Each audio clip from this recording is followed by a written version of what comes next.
I actually thought I would start out by telling you how I missed Pinterest. Okay. So my stepmom, this was years and years ago, and I've been covering startups since 2009. She said to me, I can't believe you haven't covered Pinterest yet. And she lives in Atlanta, and this is something she'd been using. And I remember being like, what is Pinterest? Because I thought I was up on all the startups. And I realized I had completely missed it, this startup that not just Silicon Valley people were using. But that was kind of the point of it, right? Like that it wasn't for the Silicon Valley crowd. It wasn't for these inside baseball crowds, but even from the beginning. Yeah, I mean, I think when we made Pinterest, we really started by making it for ourselves. It's this tool that I'd always wanted, just a place where you could take all the things that you found inspiring and collect them in one place. And it turned out that a lot of the people that first used the service, they weren't in New York and they weren't in Silicon Valley. They were in places like myself and my co-founder Evan grew up. So I grew up in Des Moines. Evan grew up in York, Pennsylvania. And so they were regular people using it to get inspiration for regular things in their life. And you started out, did I read that you started out, you love to collect bugs? Yeah, I didn't know that would come back to like enter To my haunt professional. you. But no. professional Now life. we're in a really serious interview, and I want to know exactly how this bug collecting kind of led to this. Look, I mean, I was a kid. I think like a lot of kids, I collected stuff. I collected bugs and stamps. My co-founder Evan collected baseball cards. And I think it's funny, like even though collecting is thought to be this thing only kids do, the things that you collect say a lot about kind of who you are, whether it's the furniture in your home or the clothes that you choose to wear. And so it felt really natural that when we were thinking about what kind of product we wanted to build, it'd be something that lets you collect all the cool things that you found on the internet and then display them visually.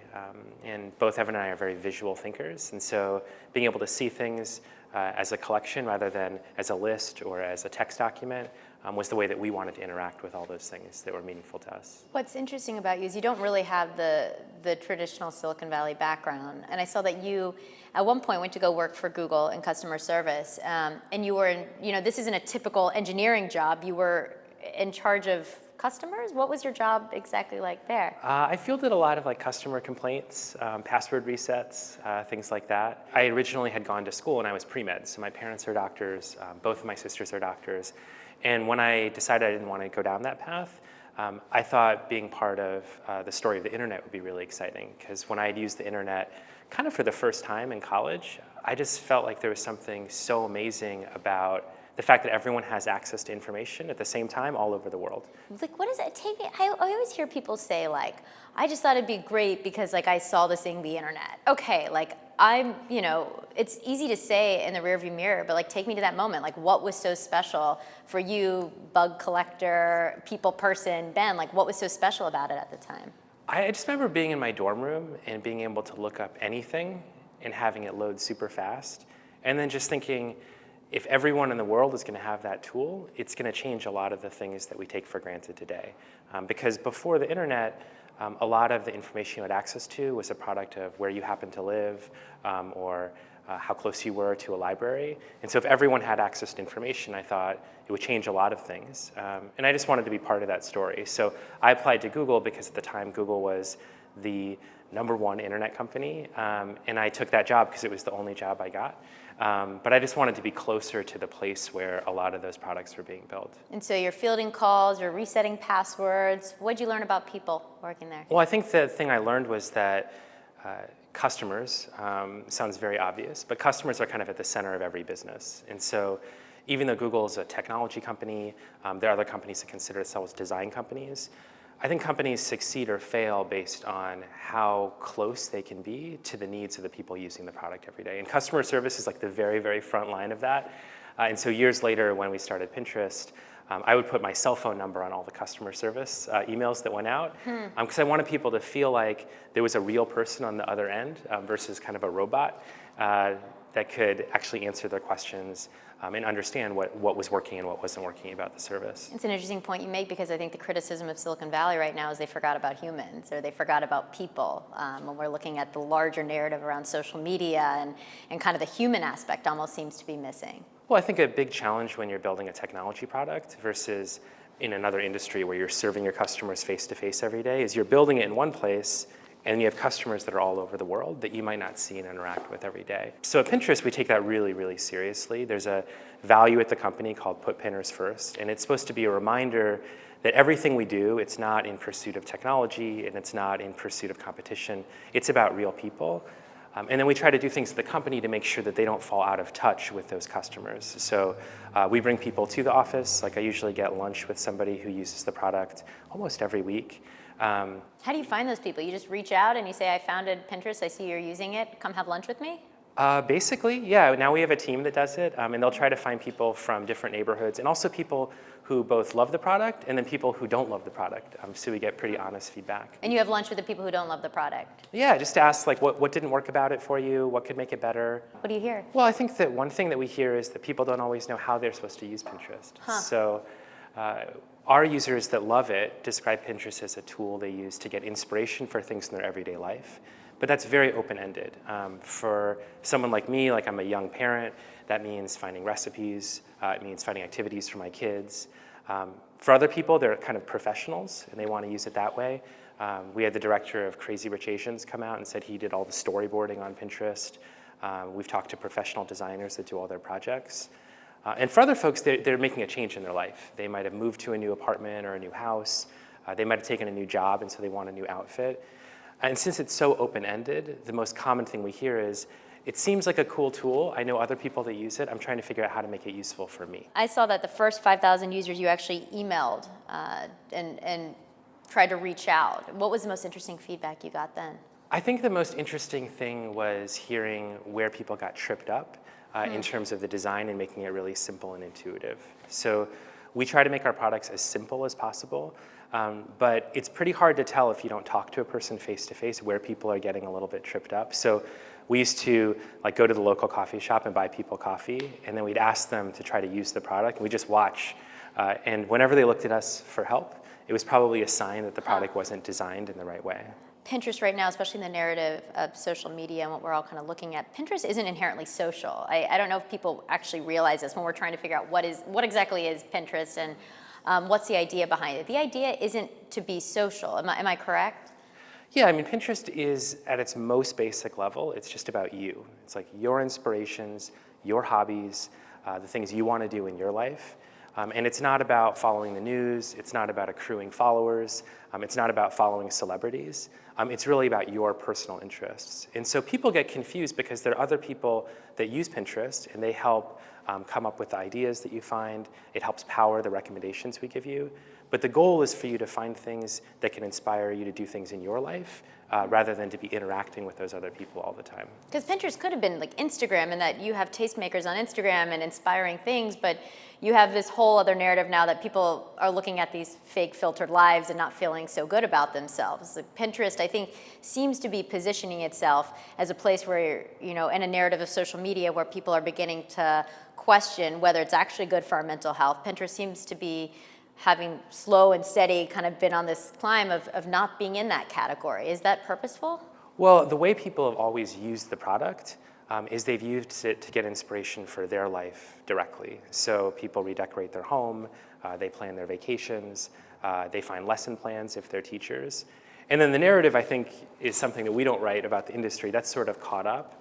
But what we hear a lot right now is that a lot of people feel overwhelmed with the amount of communication that they have to maintain and maintaining lots of images. And Pinterest is one place they can go where they feel safe just being themselves and doing things just for them. What product decisions go into that? Like what gets left on the cutting room floor and what doesn't when it comes to like designing for users to be more themselves or to have these aspirational or to have this certain Pinterest-esque experience that doesn't fall into this other category? Well, I think that products, they basically reward the kind of behavior that they want people to use on the product. So on a very, very social product, the primary action is to get likes and then to look at how many likes you got.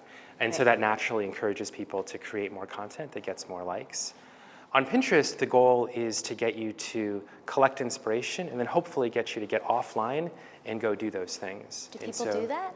They do, yeah. I think it's probably the most fun thing about the product. Like a lot of people we talk to tell us that the moment they fell in love with Pinterest wasn't actually when they were using it. It was the moment that they got offline and did that project in real life. And so we have all sorts of photos and stories of users who have redone their home, They've redone their look. They've taken a special trip. They've used it to plan things with their family.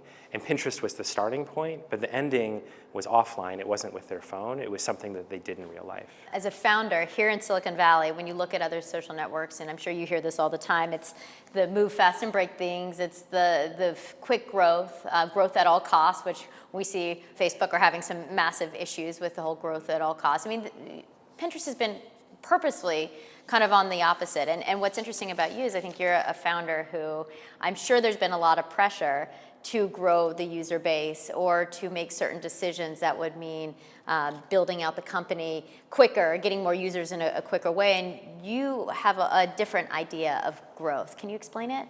Yeah, I mean, on one hand, like we're really proud of the fact that Pinterest is only 8 years old. There are 250 million people using it.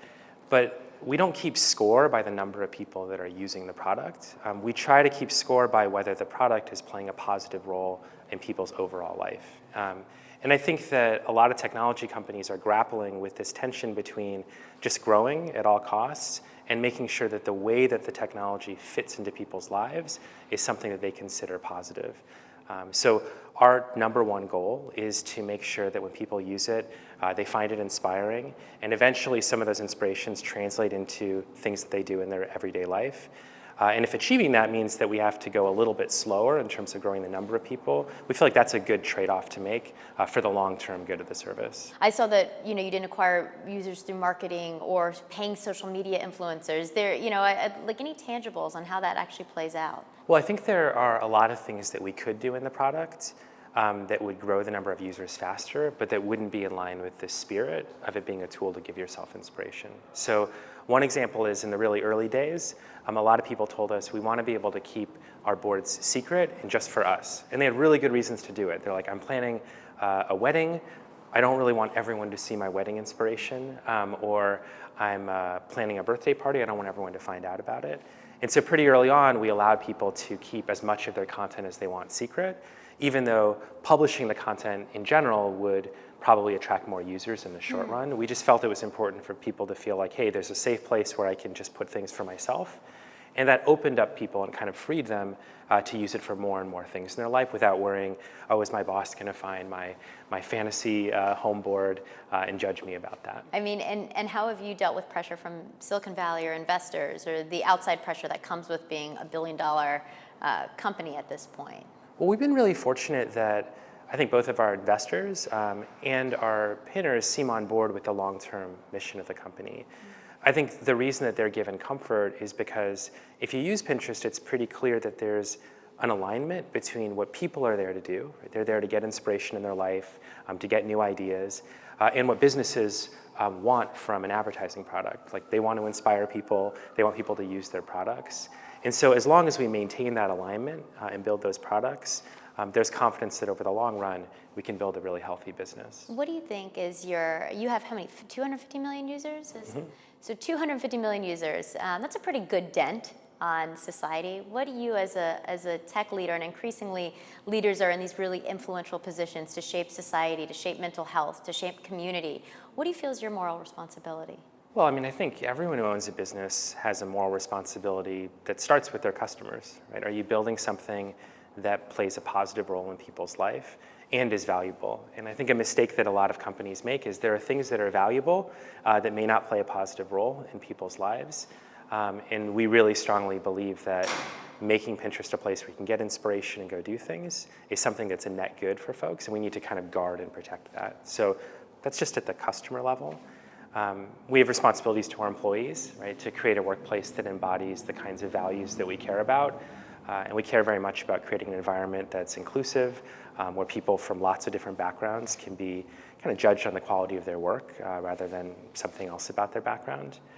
And then there are a few social issues, we don't weigh in on every social issue, that are important for us. Things like laws that affect whether you can build an inclusive workplace. And so we try to pick and choose the few issues that are really relevant for us. And we care a lot about inclusion, and then we care a lot about our local community here in San Francisco. Why is inclusion personal to you? I think that I've always believed that if you have people from lots of backgrounds and skills, you'll end up building better products.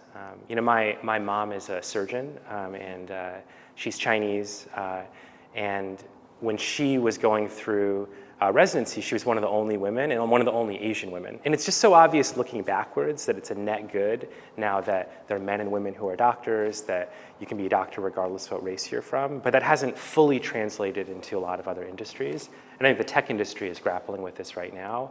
And so as a young company, we just want to be part of setting a new standard and precedent. And over the long run, I think that'll pay off. I know you guys have been actually further ahead than many other tech companies when it comes to trying to get female engineers in the door, trying to have some kind of set number of folks you try to hire.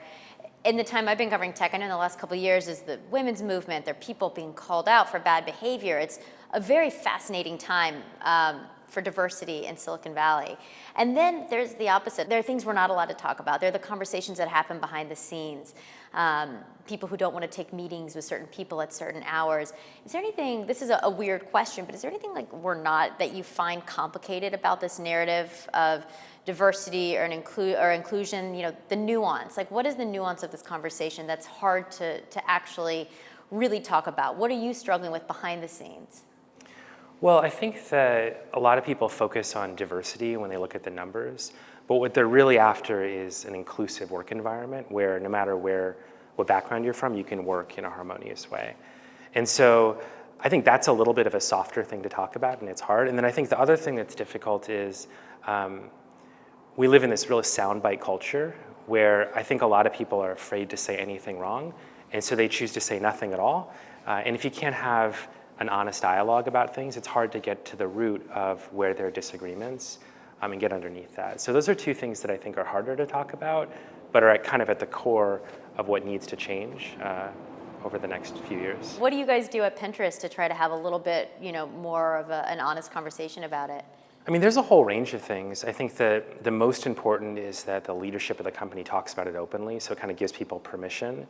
And then after that, it's about creating the right forums. And I don't think that we have it perfect, but you have forums that range from people that have anonymous channels, if they want to talk about something, to kind of groups of people that are like-minded in smaller settings. And I think you have to give people a lot of different forums, as well as set the expectation and understanding that it's safe to talk about these things. I think it's when people feel like they can only speak publicly and they're under the microscope that you end up with really polarized conversations. When we look at the future of Pinterest, I've read that you said, I really believe that the camera will be the next keyboard. What did you mean by that? Well, so I think that the more advanced technology gets, it tends to feel more and more intuitive over time. So I remember when people first started using computers, it's all command line, there are no graphical interfaces, and so we used physical metaphors to represent things. There was a little trash icon, a little folder icon. And then you went from keyboards and mice to touch, which feels a lot more intuitive. Like I've got little kids and they're always touching the television hoping it'll respond. More recently, you have voice, where you can just talk to a computer and you can have it do something for you. And I think the next big frontier is vision. If computers can understand what they're seeing in an object, instead of having to describe everything in words, you can just show it what you want. And a lot of people who use Pinterest say that what they love about it is they don't know how to describe their inspiration in words, but they know it when they see it. And on Pinterest, if they can find it, then we can show them things that are related, and it can kind of expand their horizon of what they knew was out there. And so the future is investing in artificial intelligence that will enable Pinterest to be able to be that visual keyboard, that will enable people to take a picture of something, see what it is, and give inspiration around it. Yeah, I mean, the future is always going to be about helping people get inspired to create a life that they really love, but a tool that'll make it really possible is investments in things like computer vision. This idea of AI is so non-human, right? Like, Sure. I feel like it's so hard for people to kind of wrap their head around. So how does that play out here? You guys have a handful of folks working specifically on that. I know you have like hundreds and thousands of people at Amazon and Google. It certainly seems like this is kind of the future. How exactly will that play out here? And what are the, and are there ethical things you're thinking about too at the same time? Yeah, I mean, the way that I always think about it is it starts with kind of what is the experience as a consumer that I really want to have. So when you open Pinterest, our goal is that when you load it up, you see a set of things that you find inspiring that you haven't seen before. And the challenge is that you want to show you things that we think that you're going to enjoy, but we don't want to make it too narrow for you. So if you pinned chicken recipes yesterday, we don't want to forever show you chicken recipes. And so one area that we apply a lot of machine learning and intelligence to is how do we show you the right thing at the right time? And when is it time to kind of broaden your horizons and show you something you may never have seen before? That's one big application. The second is something we talked about a little bit before, which is computer vision. We've been investing to understand kind of what's inside of images so you can find things that are of the same aesthetic style, even if you can't describe it. And that's something that when people experience it is really intuitive. Like it's really intuitive to go into a store and talk to someone at the shop and say, hey, I want something that looks kind of like this. It makes me feel like this. But that is super hard to translate into an online shopping experience today. And I think Pinterest is on a good path to making that experience much more accessible online. And this is a broader question about this. One of the biggest issues we're facing with artificial intelligence is it's learning off of a biased data set no matter what. So like, is AI going to be biased and further divide the world? Be curious to know, I mean, as you guys are thinking about AI, is that something you guys are thinking about, machine learning, what the data sets that it's learning off of? I don't know if it's learning off of specific data sets of customers that use Pinterest. Is that something you guys think about? We do. So, Pinterest is a little bit different than services like Twitter or Google, where they're kind of broad free speech platforms. But even we want to make sure that when you see things, they feel at once relevant to who you are. So for example, if you're a person has a different skin tone, we don't want to make you type that in every single time you search because it makes you feel like, hey, this service wasn't made for me. And at the same time, we want to make sure that we're exposing you to things that you might not like.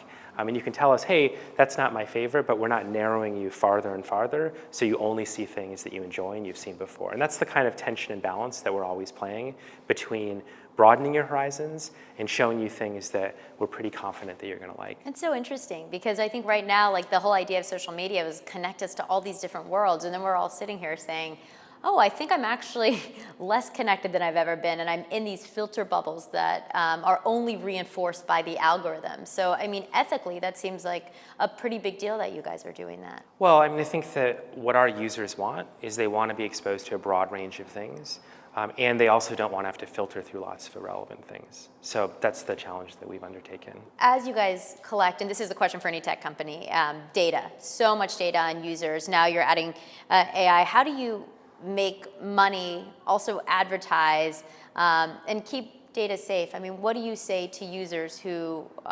increasingly are kind of putting their lives and their tastes and all this out there and making sure it's also not getting in the wrong hands?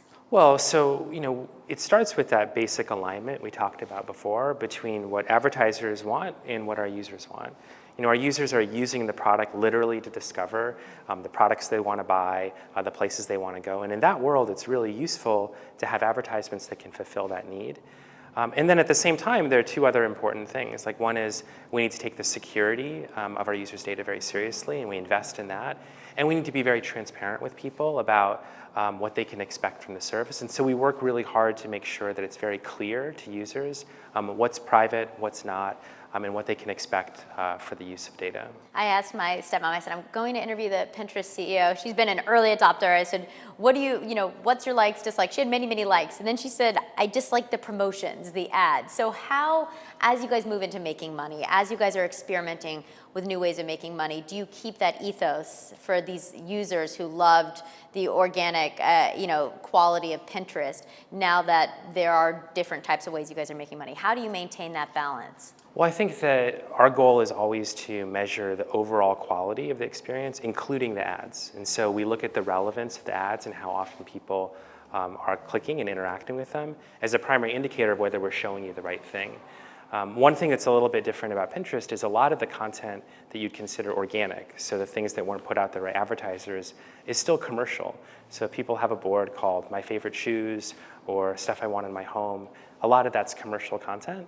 And so, again, that intent between what a user wants and what advertisers want is pretty tightly aligned. So like there's Facebook, there's Twitter, there's Pinterest. So where do you guys fit? Like what is Pinterest? What is it not? Pinterest is different in a bunch of dimensions. What it is it's this tool to get inspiration for your life.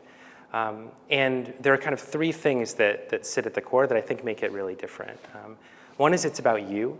It's about your interests. It's not about projecting an image or becoming famous. And so we're very, very comfortable with the idea that you can keep your board secret. and you don't need anybody else interacting in order to enjoy it. The second is that our goal really isn't to keep you online the whole time. Our goal is to eventually get you offline to try to do something new. I've always thought that technology, it should enhance your life, it shouldn't consume it. And so there's something concerning when companies are excited about the fact that people are binge watching like lots and lots of videos. The goal on Pinterest is for you to get inspiration, but eventually to go off and go do something brand new.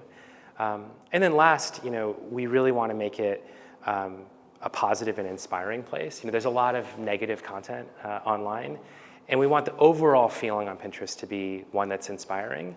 And that's something that we have to keep investing in to make happen, especially as the service grows. It doesn't happen by itself. All of those things sound like the utopian internet that we were kind of promised at a time that I think is a really tough time.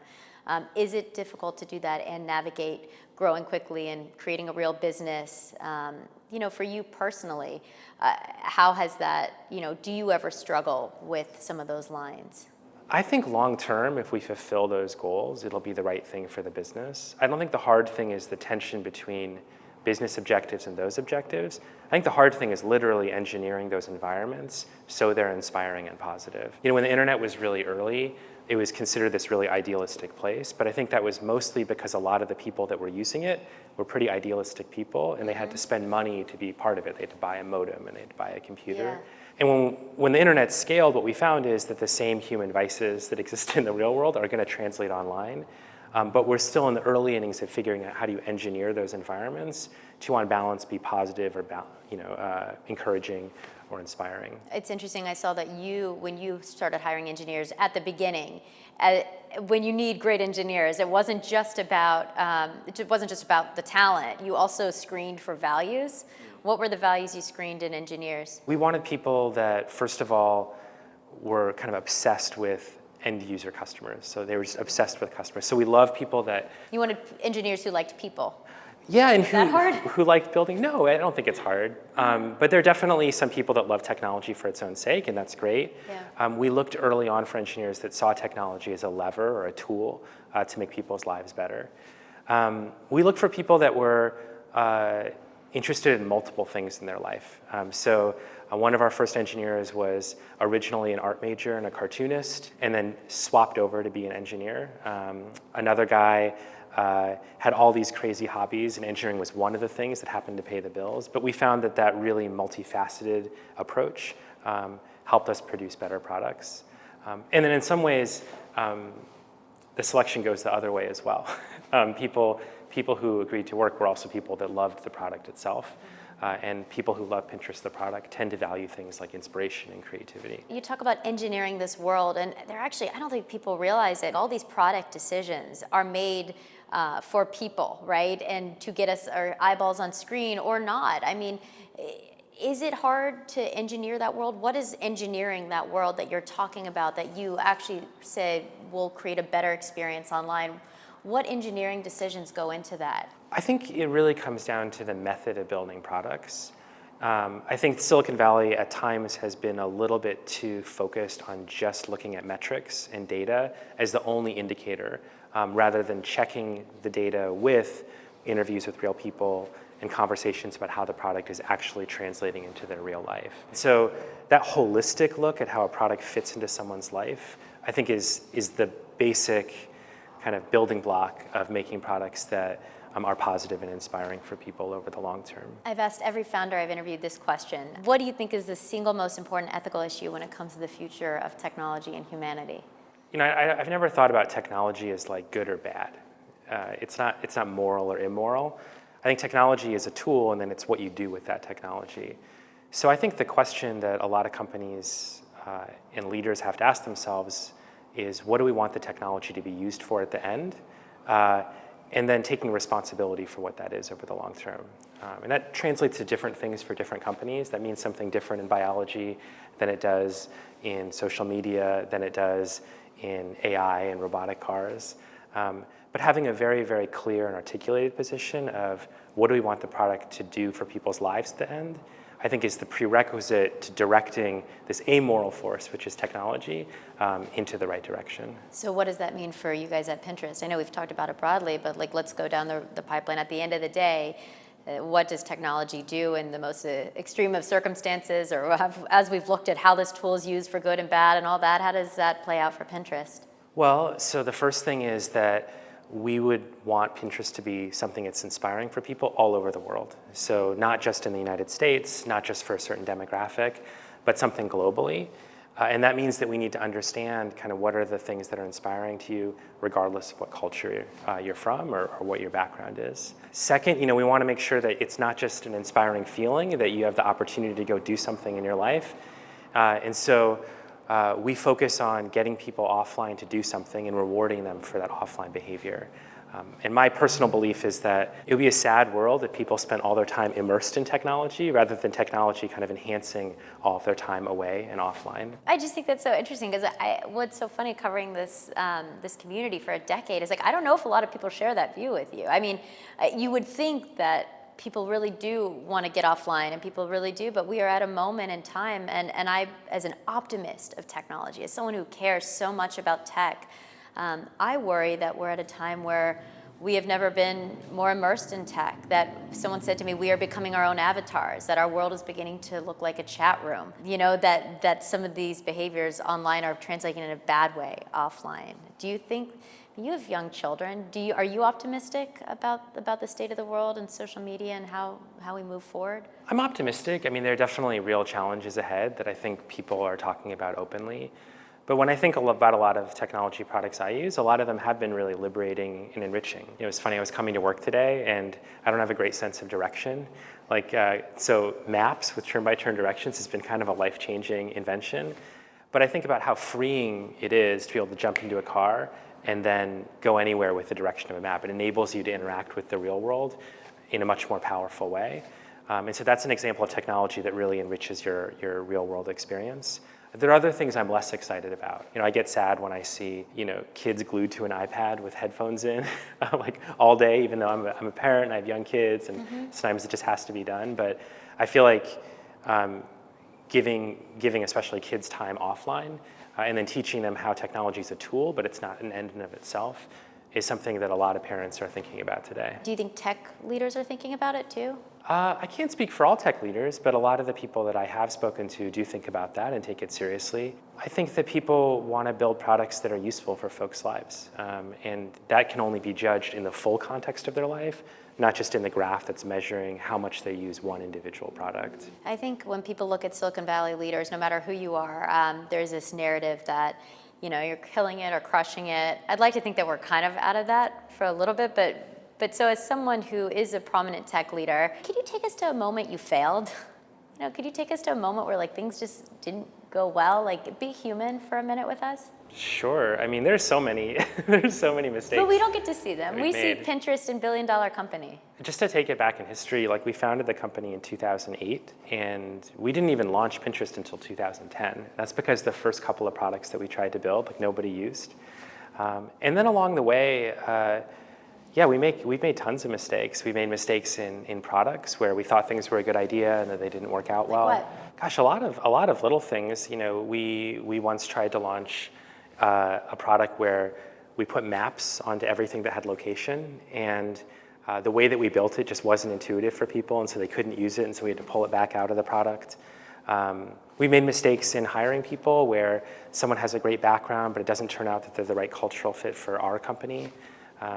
I think everyone who starts a business gets pretty comfortable making a lot of mistakes because there's not really any other way to do something new. If you're not making mistakes, you're probably not trying anything new. Founders are very emblematic of their companies and their company culture. How do you think Pinterest is? If Pinterest represents your personality, how do you think that plays out? Well, Pinterest is the product that I always wanted, and so I have lots of different interests, and Pinterest is a place where you're not constrained to one thing. You can have a different collection for everything in your life. So I have collections for cooking, because I love cooking. I have collections for nature, collections for places I want to go, things I want to do with my kids, gifts I want to get for my family. I have dozens and dozens of boards. So that's one aspect. I tend to be very optimistic as a person. I think Pinterest is an optimistic place. It's about saying, you can try that. So there'll be an image of something. And we try to create an environment where You can try to make the thing that you see in the image, and whether it turns out great or whether it's a total disaster, we try to celebrate the fact that you tried it. And then Pinterest is very visual, and I think more in pictures than in words or data. And I think a lot of people are that way. It's easier for them to point to something that they like than to describe it in a way that someone else will understand. And so those three things are probably a reflection of who I am and who my co-founder Evan is. I've been asking this question to other founders too, which I think is something now people are beginning to think about the unintended consequences of their platforms because of this certain moment we're at with tech and society. What do you think could be the unintended consequence of your platform? Well, so one thing I've heard is a lot of people will plan a special event on Pinterest, a kid's birthday party, a Halloween costume, and then they'll go out and do it, which is great, and then all their friends feel like the bar is now raised on my little kid's birthday party, which I empathize with. Like everyone is like, oh, did you have a really fancy birthday party for your kid? And it was just like, we got a sheet cake from Safeway and ordered pizza. It's totally normal. So I think there's a little bit of a risk in any of these services that people begin to feel pressure to be something other than themselves. And on Pinterest, we want to make sure that people feel safe having inspirations and goals, but not feeling pressure that they have to live up to something. And we try to build that into the product. We try to make commenting positive. We try to encourage people who weren't successful in a project to take it as a learning experience and have other people help them make it better, rather than having people feel like they're not good enough. That's an interesting, do you have people who study psychology or anything like that? That's an interesting way of kind of taking that feedback and trying to actually, deploy that in a way that's not, that's helpful. We had people research how Pinterest makes them feel and why. At the heart of our mission is to inspire people. So if we're not asking people, do you feel inspired or do you feel anxious? It's very unlikely that we can actually achieve that goal. How have you changed personally over the years as a leader? You launched this, years and years ago. How do you think you've changed? Well, I think that the most fun part of starting a business has been that I get to work with all these really talented people, but that's a big change for me. So I'm a relatively introverted person, and now a lot of what I do is I communicate with lots and lots of people. And so that's been a really big shift in my life. Doing things like this is new. Well, I think you're so interesting because I think this company, which is growing, I mean, we can't ignore it is growing quickly, and you guys do have an enormous amount of users, and you are in Silicon Valley, and there is this pressure to make money. There is this pressure to bring in users, and you don't adhere to a lot of the Silicon Valley standards. Do you consider yourself outside of that box? Do you consider yourself a bit different than the typical Silicon Valley entrepreneur? I think that the thing that we want people to know Pinterest for is we want the product to be able to speak for itself someday. So we want the people that use the product to be the biggest advocates of it. And what they love about the product isn't the spokesperson or the leadership, it's what the product does for them in their real life. And so that's been our strategy. And I think as the company grows, there's more of a need to explain to people what Pinterest is, who might have heard of it but never tried it before. But our strategy until now has been that if we focus on making the product really, really great for people, those people will in turn tell their friends that this was a product that was useful in my life and you should give it a try. And that strategy's worked out well so far. Who are the untapped users of Pinterest? We're always working on taking the people that are using it and sort of just expanding the boundaries of that. So one of the very early groups of people who loved it were parents, especially moms. And now we see more and more dads coming online that want to get ideas for it. Early on, there was a small group, particularly of interior decorators that used it. And now that's really expanded out into creative professionals of all sorts. We had one of the writers from Stranger Things come by and said, oh, we created all these 80s pin boards to help inspire my work. And then, we had a group of what I call millennials that would use it at these pivotal moments of their life. And that's, again, expanding into people who are just experiencing some sort of life change, a move, a new relationship, a new home. And so they're using Pinterest as a tool for that transition period. Does Pinterest ever become a shop offline? I don't know. We haven't explored that before. We're kind of first focused on making it easy to go from inspiration to purchase online, and then we might look at an offline space. Scott Belsky said, talking about you, he's so comfortable being misunderstood and underestimated. Do you think people underestimate you? I don't know the answer to that question. I definitely think that there are more people that will get value from Pinterest than use the product today. And so That's something that I think is misunderstood. I think when we first started Pinterest, people thought this idea of getting inspiration was very niche. But I really believe the more we've done it, that inspiration is this fundamental human need. And there are a lot of people that would benefit if they could get inspiration and then have practical steps about how to turn that inspiration into something positive and real in their life. You said something that I thought was interesting. In technology, people are very, very fast to declare something a winner or loser, like that'll never work or that'll take over the world. The truth is always somewhere in between. So what did you mean by that? Well, I think that, I don't know if it's Silicon Valley or it's the time or it's the way that press writes about things, but if you read headlines, they're always very dramatic. They're just declaring something will either take over the world or it's completely gone. But if you just study the way that companies evolve or the way things evolve in general, it's always in between those two things. And so, the story of Pinterest is that it started small and it's growing quickly and it'll continue to grow. But I try to tell the company that things are never as good as they seem in the press and they're never as bad as they seem. And the people that you should really trust are the people that are using the service, because they're the ones that will ultimately create value for the company. Well, the press always seems to want to know when you guys are going to go public. So as the press, when are you guys going to go public? We don't have anything to announce right now, but it's a goal that we have to be a public, independent company in the future. How do you think we're going to define this era of technology? I'm not sure, actually. I think we're at a place where people are trying to figure out how these new technologies fit into their lives and how they still have the life they want, and make technology an enabler of that versus a distraction from it. I was thinking to myself, I'm in my 30s, so I grew up before having internet. I remember getting high-speed internet. I went to college before having a cell phone, and I remember after it. And when I look at my kids who are growing up with that technology, they feel a lot less angst and tension. They know how to fit into their lives a little bit better. And so I think this age is going to be, how do we take all these powerful tools and integrate them well into our society and into our personal lives? Do you think we'll be able to do that?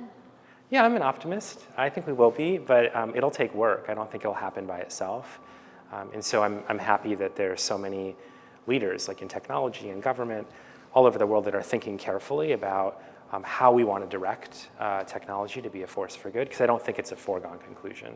Do you think that regulation is inevitable with what's happened in tech over the last couple of years? I think that all industries have forms of regulation. I mean, that's why we have businesses and governments. They're both really important institutions. I don't know what form it'll take, and I hope that it'll be done thoughtfully, but I do think that every major industry is eventually regulated, so its own interests are aligned with the long-term public good.